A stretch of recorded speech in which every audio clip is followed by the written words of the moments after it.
There was still a lot of trip left, and you got together with the morning devotion group that would meet out on the terrace and different things. And and there was a different feel to a lot of things after the baptism. There was just this feel, there was a calmness that came over, and it was a rough trip on a lot of levels. I was dealing with a huge personal problem and everything, but it was like at that point I realized, wow, I'm not dealing with these things alone. I've got support. So it was really, I guess probably my roughest day was then at the Garden Tomb. That was a hard day, but beautiful. Your husband saw what you were, where you were heading, and he really wasn't a support at all in all this. He was he said, no, this is not what you want. No. To say he was not supportive is putting it mildly. He was angry, and even after I got back from Israel, did a lot of things to try and discourage me from going to the church. He's always said, there's no God. That's just fairy tale stuff. He's never believed that. He has this complete distrust of anybody that's associated with the church, It kind of reminds me of Thessalonians. The Thessalonians, Paul writes them and says that you're coming to Christ under fire.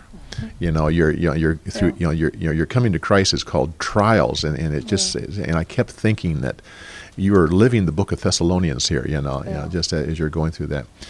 But anything else about the rest of the trip, or after you got home, or your walk with Christ since then? Well, I was lucky in the church that I picked. The first church I picked is the one I stayed with, and I've got my pastor is a real mentor. My minister really is. He really helps me, and I've tried to really stay in close contact with Christian Storytelling Network, and I keep learning stories. And in fact, now my whole career is shifting. I'm an educational consultant. I'm moving more and more away from that, more and more to the Bible telling, and it seems like there are more and more opportunities opening up to me. About a year ago, a little crisis again, because my husband was just adamant about not wanting me at church, and I got tired of the fight, and I quit going for a month. And then my minister called me and he said, "Are you on the road working?" Or he said, "Usually you let me know if you're going to be gone." And I said, "No." I said, I don't know if I belong there. And he said, "Come on in and talk." So I went in, and two things he said that really struck me. He said, "You more than anybody belongs here." He said, "I want you to understand," he said, "I love everybody in my church." He said, "But in any church, you have some people who come just because it's habit, some people who come because, well, the neighbors are watching." He said, "Why are you here?"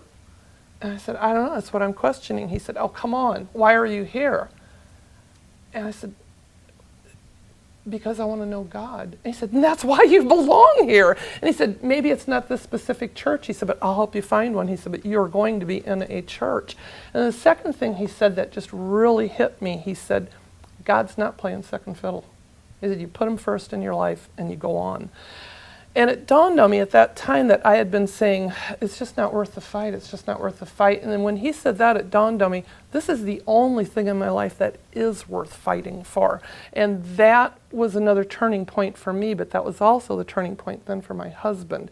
Because, again, I spent a lot of time crying with John. I was standing out in that hallway crying with John one day. Let me get a little bit of backup. She had come back to this training, and it was the first time that I dealt with this workshop about Bible telling and evangelism. And I asked Phyllis, I said, "Now I'm going to be talking about Bible telling and evangelism, and I'm wondering if I can use you as an illustration." And she said, "Well, yes, I'm very proud of that." So she was a part of that, and I didn't have her up front like this, but we were talking about her. She was sitting right there.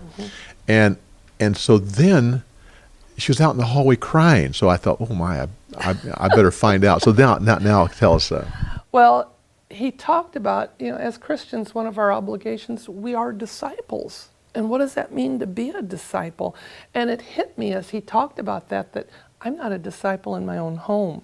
I wouldn't read my Bible until my husband had left the house because I didn't want that fight.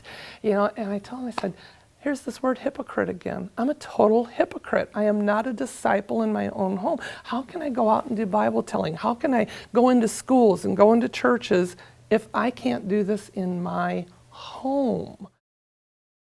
That was a tough spot for me, but I kept thinking about that. So in January, I said, this is it. This is where it changes. So January 2nd, I came out and I sat down at the kitchen table and I opened up my Bible. And I sat there with it. My husband's sitting right there. And he said, oh, looking for fairy tales to tell. And I said, this is my Bible. He said, yeah, I know. And I said, I closed the book and I said, no, that stops right here. And he said, oh, you can't even take a joke. I said, because you're not joking. I said, it stops right here. This is my Bible. This is my faith. This is extremely important to me. This is my home, my table, my chair. This is where I'm going to sit and read. And if you don't like it, you pick up your breakfast plate and go in the garage and eat with the dog. And I have never talked to my husband like that in 44 years. And he was just like... Then, one day in January, I was reading, and he said, who are you reading about there? And I said, that's my Bible, you wouldn't be interested. He said, no, who are you reading? He said, you're reading about that David guy again? And I said, no, but I can. I flipped right away, And so I'll tell you another David story, So I thought, well, this is getting pretty good. I'm seeing a little movement here. So where it's come to now, I guess it was late August, I broke my right foot. I've got it in this big boot and I can't drive. So on Saturday morning, my husband comes in, he's been fixing up this old Jeep. He said, let's go for a ride. So he comes in, I said, just a minute, I'm texting Josh, that's my minister, to see if somebody can pick me up to go to church. And I'm really not doing that because I'm thinking, please let this work. And he said, I'll take you. And I said, church. And he said, I'll take you. I said, I'm going to services and then I'm going to Bible study. So are you dropping me off and picking me up? And he said, I will take you and stay with you. I said, oh, okay. So I put my phone away. So he's taking me to church every week. He actually was driving me around because of the foot.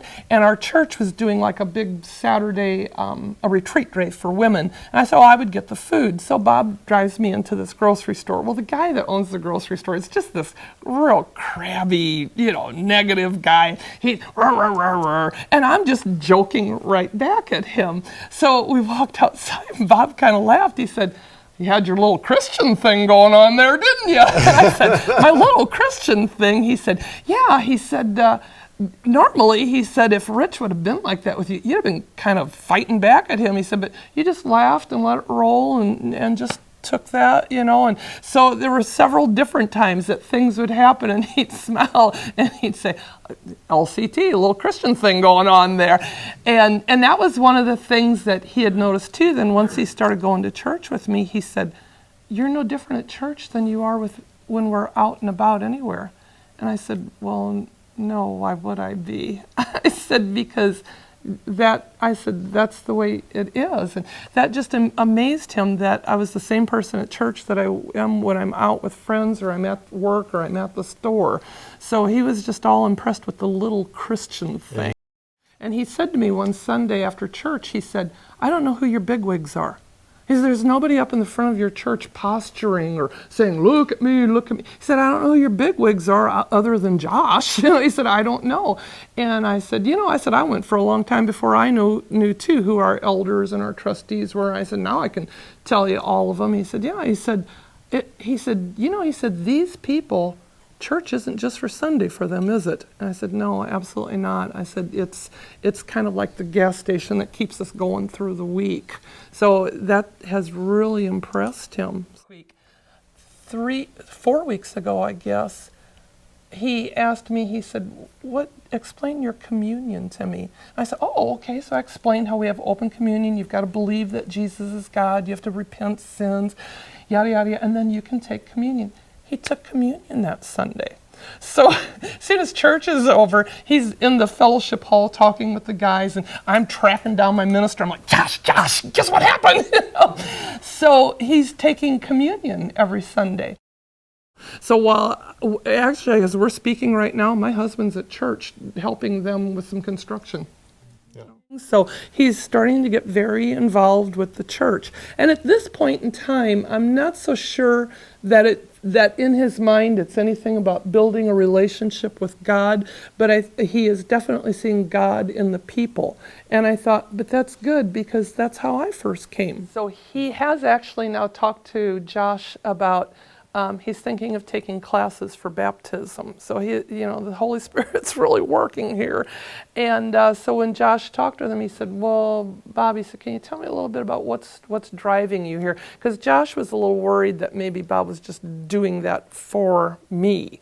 And Bob said, well, he said, no. He said, I really like what I see in this church. I like the people. And he's very impressed with Josh comes out to our house and is never in a hurry to leave. He just wants to get to know us. And then he said, and the other thing he said, it's those stories she keeps telling me. He said, I'm thinking about those stories. And, I'm listening. And I've asked her a couple of times, are those really Bible stories? And I said, yes, every one of these is from the Bible. And he said, some of those people weren't so good, were they?